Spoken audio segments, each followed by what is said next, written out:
السلام علیکم ورحمۃ اللہ وبرکاتہ۔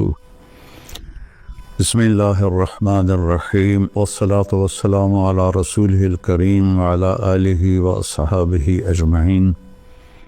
میرے عزیزو، بچوں، بچیوں، محترم بھائیوں، بہنوں، جہاں تک میری آواز جا رہی ہے اور سنی جا رہی ہے، سب کے لیے میری طرف سے سلام بھی ہے اور نیک دعائیں بھی ہیں۔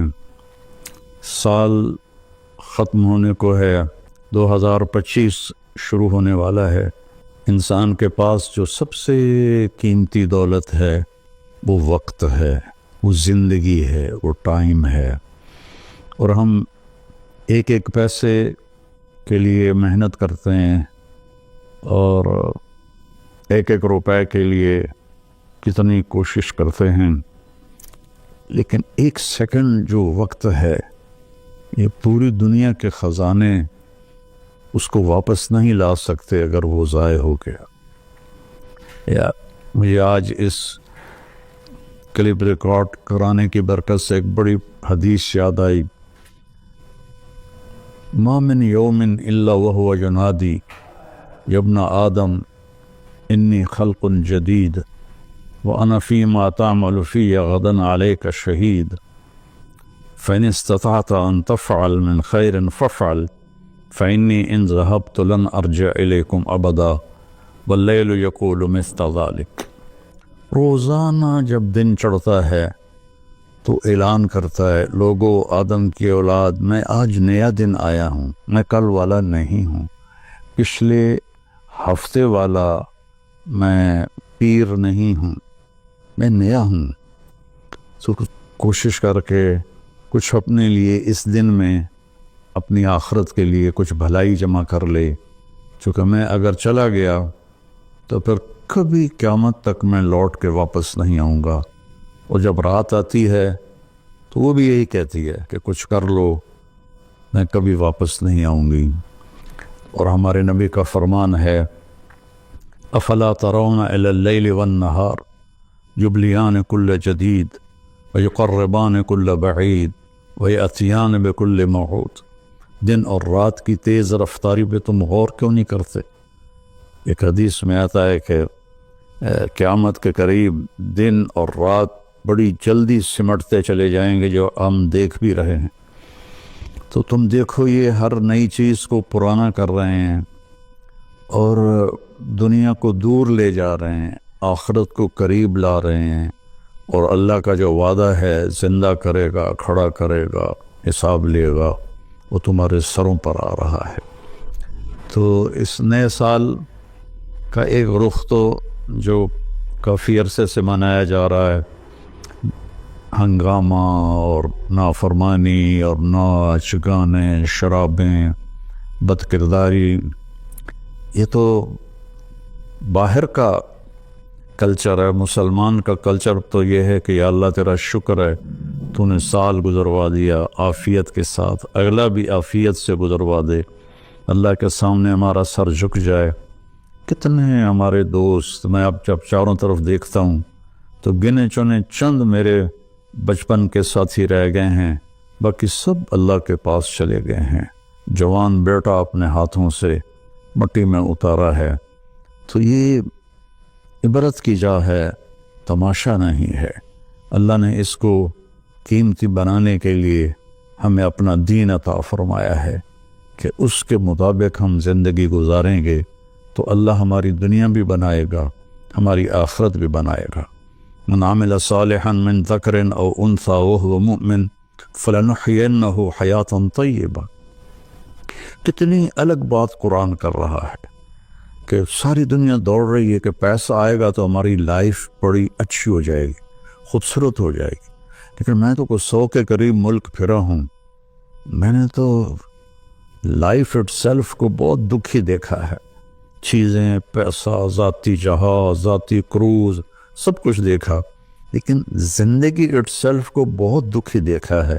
یہ قرآن کہہ رہا ہے کہ تم میں جو اللہ اس کے رسول کی مان کر اچھے عمل کرے گا اور وہ ایمان والا ہوگا، تو اس کا رب ان کو انتہائی خوبصورت، پاکیزہ اور خوشبودار زندگی عطا فرمائے گا۔ طیبہ کے یہ کئی مطلب ہیں، لیکن خوبصورت، طیبہ، خوبصورت، پاکیزہ، طیبہ، خوشبودار، طیبہ، ایسی زندگی اللہ عطا فرمائے گا۔ پیسہ ہے تو بھی ہوگی اور پیسہ نہیں ہے تو بھی ہوگی۔ اور پچھلے 2.5-3 سال سے ہمارے ملک کے حالات انتہائی تباہی کے ہیں، دکھ کے ہیں، تو اس میں ہم ایک دوسرے کو الزام دے رہے ہیں، اس کا قصور ہے، اس کا قصور ہے، لیکن جب میں قرآن دیکھتا ہوں تو وہ کہتا ہے کہ تم سب کا قصور ہے۔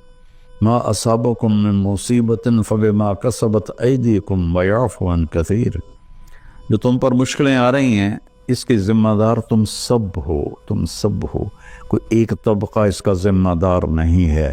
ریڑھی والے سے لے کر بادشاہ تک کو اللہ تعالیٰ کہہ رہا ہے، اور جھاڑو دینے والی سے لے کر شہزادی کو اللہ تعالیٰ کہہ رہا ہے کہ تم سب کی وجہ سے اللہ کی طرف سے تم پر حالات آ رہے ہیں، اور ابھی تمہیں بہت سارے تمہاری خطائیں معاف کر دیتا ہوں۔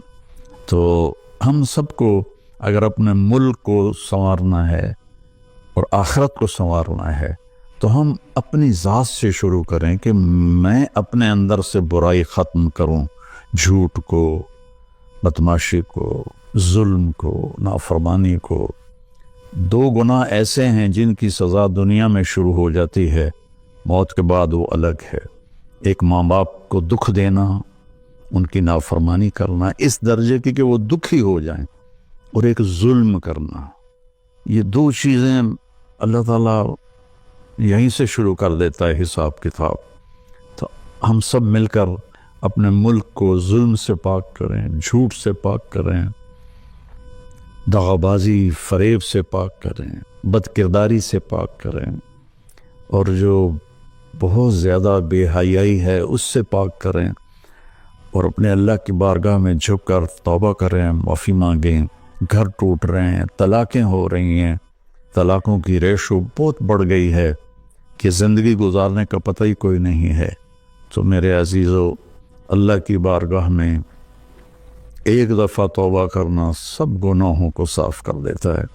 پھر ایک اور حدیث یاد آ گئی، ایک دفعہ جبریل ہمارے نبی کی خدمت میں حاضر ہوئے کہ یا رسول اللہ، ہم آپ کی امت کے لوگوں کے، مرد عورتوں کے عمل لکھتے ہیں، آنسو نہیں لکھتے۔ سبحان اللہ۔ آپ نے فرمایا کیوں؟ آنسو بھی تو ایک عمل ہے۔ کہا وہ اتنا لمبا چوڑا عمل بن جاتا ہے کہ ندامت کا، شرمندگی کا ایک آنسو جو مکھی کے سر کے برابر آنکھ میں تیر جائے، وہ جہنم کے آگ کے سمندر بجھا دیتا ہے۔ تو جو رو رہی ہے یا رو رہا ہے، اس کو ہم فرشتے نہیں جمع کر سکتے۔ اس کے لیے میرے اللہ کا الگ پیمانہ ہے جو میرا رب خود اس کو کیلکولیٹ کر کے قیامت دن کہے گا، میرا بندہ، میری بندی، یہ تیرے ندامت کے آنسو، یہ تیرے دکھ کے آنسو، حتیٰ کہ خوشی کے آنسو پر بھی اللہ خوش ہو کے اجر دیتا ہے۔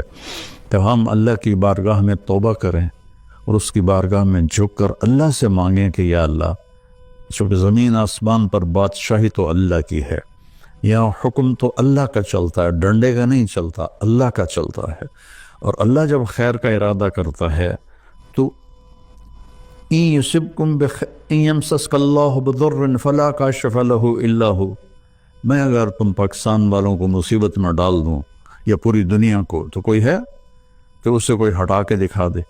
وَإِن يُصِبْكَ بِخَيْرٍ، اور اگر میں عرشوں سے فیصلہ کر دوں کہ ہاں بھائی پاکستان کو مثالی ملک بنا دو، دنیا کو مثالی دنیا بنا دو، فَلَا رَادَّ لِفَضْلِهِ، تو پھر دنیا کی کوئی طاقت، کوئی اسکیم نہیں ہے کہ جو میرے فضل کو روک سکے۔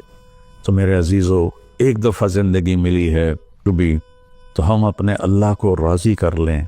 ایک اللہ کو ماننا یہ سب سے بڑی عبادت، لا الہ الا اللہ، کہ اللہ ایک ہے، اس کے سوا کوئی مدد والا، عبادت کے قابل، مدد کے قابل کوئی بھی نہیں ہے سوائے اللہ کے، جو حی قیوم ہے، جس پر موت نہیں آتی، جس پر بڑھاپا نہیں آتا، جو کسی چیز کا محتاج نہیں ہے۔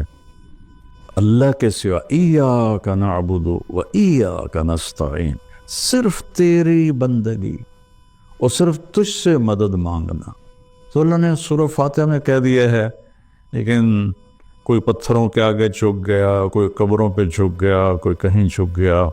بھائیو اللہ کے سامنے جھکو۔ وَإِذَا سَأَلْتَ فَاسْأَلِ اللَّهَ وَإِذَا اسْتَعَنْتَ فَاسْتَعِنْ بِاللَّهِ، جب مانگو تو اللہ سے، سوال کرو تو اللہ سے، مدد چاہو تو اللہ سے۔ وہ نحن اقرب الیہ منکم من حبل الورید، ہم تمہاری شاہ رگ سے زیادہ تمہارے قریب ہیں۔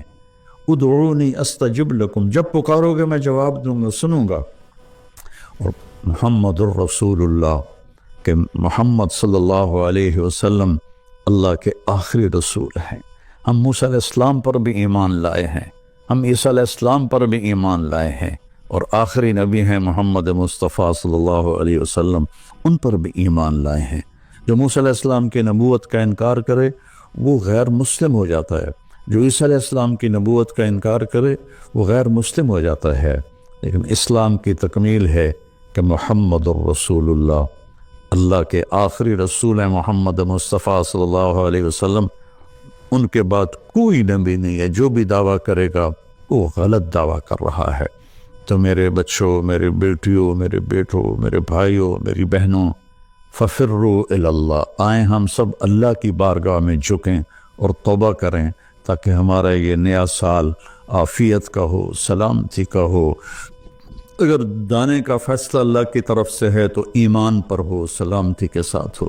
اگر زندگی ہے تو وہ بھی صحت سلامتی کے ساتھ ہو، اور اللہ ہمارے ملک میں محبتیں پیدا فرمائے، نفرتوں کو ختم فرمائے۔ سب سے زیادہ مجھے تکلیف ہوتی ہے جب مذہب کے نام پر نفرتیں پھیلائی جاتی ہیں اور ایک دوسرے کی گردنیں کاٹی جاتی ہیں۔ اللہ کے واسطے اس فرقہ واریت سے نکلو اور اپنے آپ کو مسلم بناؤ۔ ہم مسلم ہیں، شیعہ سنی ہمارا تعارف نہیں ہے، وہابی بریلوی دیوبندی ہمارا تعارف نہیں ہے۔ ہمارا تعارف ہے هو سماکم المسلمین من قبل، اس نے تمہارا نام رکھا ہے مسلمین۔ باقی اختلاف کرو، فیصلہ ایک دن ہو جائے گا۔ یہاں ترازو ہم اپنے ہاتھ میں نہ لیں، درگزر کریں، معاف کریں، محبتیں پھیلائیں، اپنے کاروبار سے جھوٹ کو، سود کو، دھوکے، فراڈ کو نکالیں، نشوں سے بچیں۔ یہ ایک آیت آپ کو سنا کے ختم کرتا ہوں، وَسَقَاهُمْ رَبُّهُمْ شَرَابًا طَهُورًا، کہ جنہوں نے دنیا میں ان نشوں سے اپنے آپ کو بچایا اور اللہ تعالیٰ کو راضی کیا، تو ان میں سے ایک کا مقام یہ ہے کہ سقاہم ربہم، ان کا رب خود انہیں شراب طہور پلائے گا۔ اور وہ کہیں گے یا اللہ آپ تو اتنے بڑے رب ہیں، آپ ہمیں پلا رہے ہیں، تو اللہ فرمائیں گے ان ھذا کان لکم جزاء وکان سعیکم مشکورا، یہ تمہاری محنت کا صلہ ہے جو تم نے دنیا میں صبر کیا، آج اپنے رب کی بارگاہ میں تمہارا رب تمہیں پلاتا ہے، وہ کیا اعلیٰ مقام ہوگا۔ اللہ تعالیٰ جتنے بھی گناہ ہیں مایوس نہ ہوں، پریشان بھی نہ ہوں، فکر مند بھی نہ ہوں، صرف توبہ کریں، صرف توبہ کریں۔ یہ کہنا ہے کہ اللہ آپ ہی معاف کر دے گا، آپ خود سوچو شمر اور حسین برابر پھر ہو جائیں گے؟ کوئی انصاف بھی تو کوئی چیز ہے؟ آل رسول کا خون پانی کی طرح بہہ جائے اور دونوں ایک ہی ترازو میں بیٹھ جائیں، ہے کوئی عقل میں آنے والی بات؟ ہے کوئی انصاف کی یہ بات؟ اللہ پہ معاف کرے گا، اللہ بڑا غفور رحیم، اللہ پہ معاف کرے گا، اللہ معاف کرے گا، لیکن توبہ شرط ہے، توبہ شرط ہے۔ میرے نبی کی نسل نے اپنی جان کا نذرانہ دیا یہ بتانے کے لیے کہ جنت ایسی سستی نہیں ہے۔ اللہ کو راضی کرنے کے لیے جان کے سودے کرنے پڑیں تو کر دو، اولاد کے سودے کرنے پڑیں تو کر دو، لیکن وہ ناراض نہ ہو، اس کا حبیب ناراض نہ ہو۔ مہربان ہے، میں ایک لفظ بولوں یا اللہ مجھے معاف کر دے، میرے ہزاروں سال کے گناہ اللہ ایک لمحے میں کہتا جا میرا بندہ معاف کیا، پلٹ کے پوچھتا بھی نہیں کہ دوبارہ تو نہیں کرو گے، پھر ہو جائے تو پھر توبہ کر لو، پھر توبہ کر لو، پھر توبہ کر لو۔ اللہ غفور الرحیم ہے۔ آؤ بھائی ہم سب اہل وطن اور سارے مسلمان اللہ اور اس کے رسول کی طرف لوٹیں تاکہ ہماری دنیا بھی بنے اور آخرت بھی۔ السلام علیکم۔